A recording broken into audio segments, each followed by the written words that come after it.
Okay, so this is part two to the story of Joseph about betrayal, success, and it's basically paraphrasing what happened in the book of Genesis, talking about Joseph and his 12 brothers. So where we left off, they left the piece of silver in their youngest brother's bag. The youngest brother that they promised their dad they were gonna come back out of Egypt with him with the food, and nothing was gonna happen to him, except Joseph sends his soldiers over to them, right?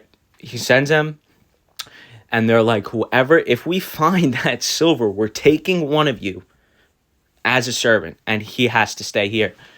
So they search through, starting from the oldest brother's bag all the way to the youngest. They don't find anything until they get to the youngest brother.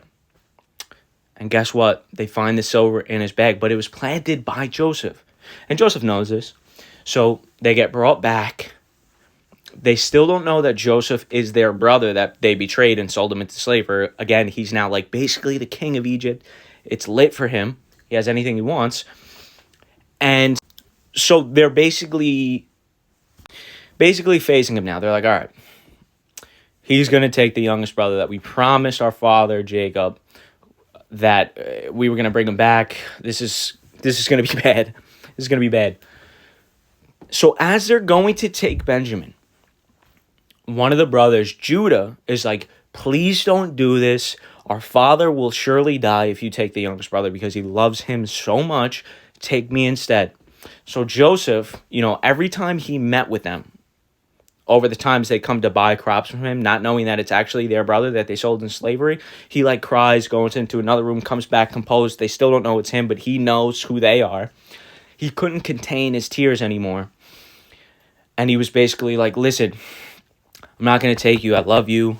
I love Dad. I'm actually your brother. They're like, no way.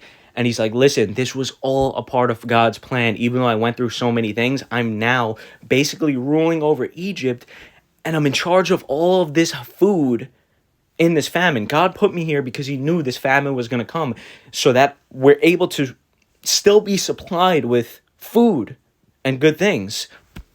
So anyway, he says, go back, get Jacob, get my father. We're going to send chariots and everything, food, everything. Bring him back here, and we're going to show him that we're blessed.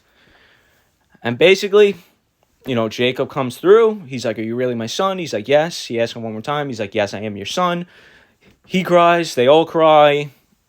And basically, the moral of the story is that you don't know what God is making out of a bad situation until it finally comes into completion. And he blesses.